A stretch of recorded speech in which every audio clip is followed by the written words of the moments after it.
विद्यार्थी मित्रांनो, सह्याद्री ट्युटोरियल्स मध्ये तुमचं स्वागत आहे. 12वीत जरा कमी मार्क पडलेत म्हणून तुम्ही नाराज आहात. ओके, पालक पण तुमच्यावर थोडेसे नाराजच आहेत, की अपेक्षा एवढे मार्क्स पडले नाहीत, खूप अपेक्षा होत्या. कारण 10वीत चांगले मार्क पडले होते. ओके, ठीक आहे.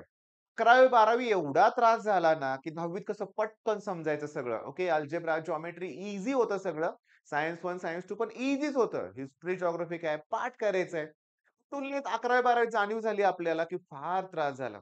मला पण बरं का लक्षात घ्या. 11वीत तर मी सगळ्या विषयात फेल होतो. 35, 35, 35 असे मार्क होते फिजिक्स, केमिस्ट्री, मॅथ्समध्ये. म्हणजे पास केलं होतं मला. 41% मार्क होते. घरातल्यांपासून मी लपवलं होतं ते. 12वीत काय लपवणार आहे? बोर्डच्या एक्झामचे मार्क कसे लपवू शकतोय? तिथं उघडकीस आलंच, की कमी मार्क पडले मला. 68% पडले. तुलनेत 11वी पेक्षा ग्रिप घेतली होती. का? शेवटच्या 2 महिन्यात एक प्रॉपर गाईडन्स मला मिळाला होता. केळकर सरांचा मी क्लास जॉइन केला होता 2 महिन्यासाठी. माझा क्लास सोडून. तेव्हा चांगले मार्क पडले होते. पण ना खूप त्रास झाला होता. तुम्हाला पण झाला असेल. मग मी हे काय लिहून ठेवलंय मी, की golden days of your life आत्तापासून सुरू होणार आहेत. मी तुम्हाला सांगू का? पुढचे 4 वर्ष तुम्ही इंजिनिअरिंगला जाणार आहेत, हॉस्टेलमध्ये राहणार आहात. बरीचशी मुलं हॉस्टेलला राहणार आहेत. आणि खरं सांगू का? ही हॉस्टेलचे 4 वर्ष ना हीच आपल्या आयुष्यातली अतिशय आनंदाची 4 वर्ष असतात. त्याच्यानंतरचं लाईफ हे वेगळं असणार आहे. तुम्ही प्लेसमेंट मिळवाल, लाखोचं पॅकेज मिळवाल, तिथलं टेन्शन तणाव तो वेगळा असणार आहे. पण ही 4 वर्ष आपल्याला आनंदात काढायची आहेत. हो, अभ्यास पण करणार आहे की. पण मला एक सांगायचं आहे तुम्हाला. तुम्ही म्हणाल, "काय सांगताय सर? किती कमी मार्क पडलेत? काय करू? काय समजत नाहीये." मी तुम्हाला माझं एक्झाम्पल देतो. ठीक आहे, आता 45 इयर माझं एज आहे. 45 वर्ष माझं वय आहे.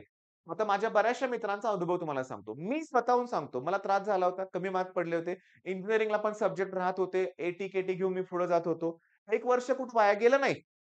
4 वर्षात कंप्लीट केलं इंजिनिअरिंग. पण म्हणावा तसा टॉपर किंवा एक्स्ट्रा ऑर्डिनरी नव्हतोच मी.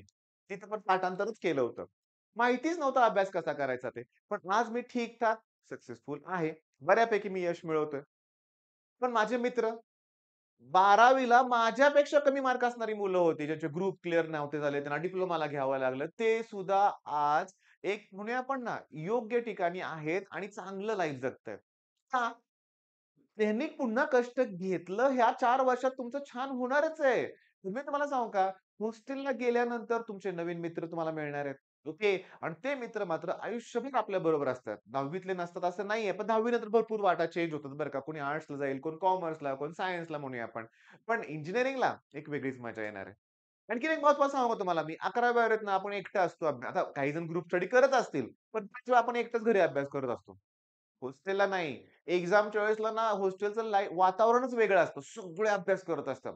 एकमेकांना हेल्प करतात. मी तुम्हाला सांगतो 4 वर्ष मला माहिती आहे इंजिनिअरिंगला शाळेतले शिक्षक काय मदत करतात ते काय करत नाहीत. आपलेच मित्र आपल्याला मदत करतात. ओके. मित्रांकडूनच खूप छान शिकायला मिळतं किंवा मित्र इतके भारी शिकवतात ना, की शिक्षकांपेक्षाही छान.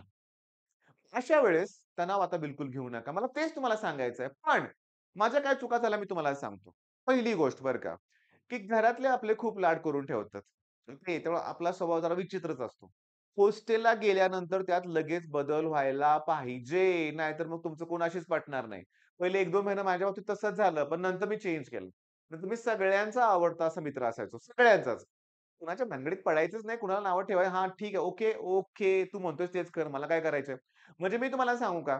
भांडायचं नाहीये, आनंदात जगायचंय, एकमेकांना हेल्प करायची आहे. ओके, ही वेगळंच लाईफ तुम्ही जगणार आहे.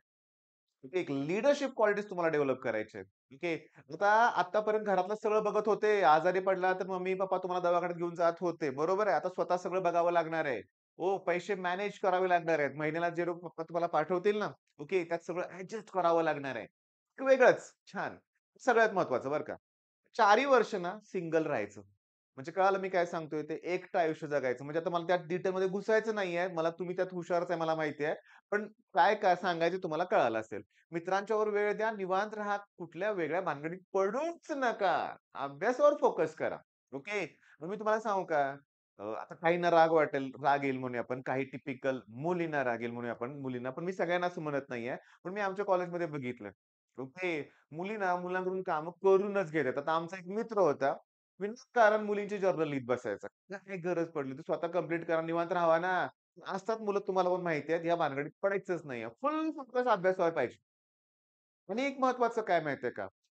एक्झाम. सतत होणार आहेत तुमच्या. मी जेव्हा इंजिनिअरिंगला होतो ना, तेव्हा 6 महिन्यातनं 1 सेमेस्टर संपला विषय. नेक्स्ट 6 महिन्यात दुसरी सेमेस्टर, 1 वर्ष संपलं. मध्ये कुठली एक्झाम नाहीये. आता पॅटर्न सगळे चेंज आहेत. Unit test, mid sem, end sem आणि मिळून टोटल फायनल स्कोर असणार आहे तुमचा. आणि हो, प्लेसमेंट कुणाला नको आहे? पाहिजे प्लेसमेंट आम्हाला. चांगली प्लेसमेंट पाहिजे. मग काय होतं प्लेसमेंट? कुठल्या बेसिसवर दिलं ते? तुमचं ओव्हरऑल क्रायटेरिया, ओव्हरऑल स्कोर तो इम्पोर्टंट आहे. अशा वेळेस पहिल्या युनिट टेस्टपासून तुम्ही टॉपर व्हायला सुरुवात करा. टॉपरचं टार्गेट ठेवून अभ्यास करायला सुरुवात करा. माझी एक चूक सांगू का आणखीन तुम्हाला? तुमच्या वेळेस ना 100 मार्काचे पेपर असायचे आणि 40 मार्काला पासिंग असायचं. 100 पैकी 40 मार्क पडले की पास. आणि आमचं टार्गेट काय? पासिंगचं टार्गेट असायचं. मग पास कितीला आहे? 40ला ना, मग 50-60 मार्क कसे पडतील? तेवढाच अभ्यास मी करायचो. बाकीचं अवघड आहे, राहू दे. पहिले 2 सेमेस्टर असंच झालं. मग जेव्हा मी पासिंगचं टार्गेट ठेवायचो, तेव्हा ऑब्व्हियसली पास काही विषयात झालो की, पण बऱ्याच विषयात फेलच व्हायचो. हे कधी बदललं? सांगतो. 4th सेमेस्टर, 5th सेमेस्टर पासून म्हणूया आपण. मी पुन्हा माझं टार्गेटच चेंज केलं. नाही मला टॉप करायचंय. मला पैकीच्या पैकी मार्क मिळवायचे आहेत. ओके, नाहीत पडत मला मान्य आहे. पण टार्गेट तर ठेवलं मी. मग ते टार्गेट ठेवलं. अभ्यास पण तसाच केला. मग तसा अभ्यास केल्यामुळं सब्जेक्ट कधी राहिलाच नाही पुन्हा. चांगले मार्क मिळायला सुरुवात झाली. पण ती देखील माझी परत चूक सांगतो तुम्हाला. मेकॅनिकल इंजिनिअरिंग केलं. मग मला सांगा, मला तुम्हाला सांगायचं आहे, की सेकंड इयर झाल्यानंतर तरी 3rd year, 4th year, final इयरला मी काहीतरी पार्ट टाईम जॉब करायला पाहिजे होता त्या फील्डमध्ये. तिथलं नॉलेज गेन करायला पाहिजे होतं. का? कारण इंजिनिअरिंगला नुसतं आपण पोपटपंचीच करतो, पाठांतरच करतो. मेकॅनिकल, सिव्हिल, इलेक्ट्रिकल सारख्या ब्रांचमध्ये. आता सीएसचं मला माहीत नाही. आता ही नवीनच सगळं गेल्या तुम्हाला माहिती आहे सीएसचंच योग आहे सगळं. एआय, डाटा सायन्सकडून मुलं जाणार आहेत. मग तिकडे जाणार असाल, तर तुम्हाला सांगू का आता माझ्या क्लासमध्ये 10वी पास आउट झालेली 2-3 मुलं आहेत. की जे आता सी प्लस प्लस असे कोर्सेस करतायत. ओके. त्यांचं म्हणणं एकच आहे, की "सर आता पुढे त्यातच करियर करायचं आहे." तर ह्या 11वी-12वीत सुद्धा ते कोडिंग शिकणार आहेत.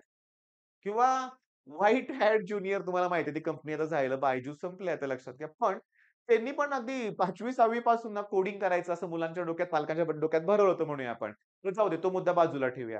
आता सगळ्यात महत्त्वाचं काय माहिती का लक्षात घ्या, की आता आयुष्यातले आनंदाची 4 वर्ष आहेत ना, आनंदात राहायचंय आपल्याला. ओके, सीईटीच्या रिझल्ट नंतर पुन्हा आपण डिस्कशन करूच, की पर्सेंटाइल काय येईल, कसं येईल म्हणूया आपण. हो, पर्सेंटाइल नाही, रँकबद्दल डिस्कशन करायचंय. आणि मी तुम्हाला काल बोललो की नाही मला माहीत नाही, की शॉकिंगली मला असं कळालं, की 11th स्टँडर्डची पण बरीचशी मुलांनी सीईटी दिले गेल्या ह्या वर्षी.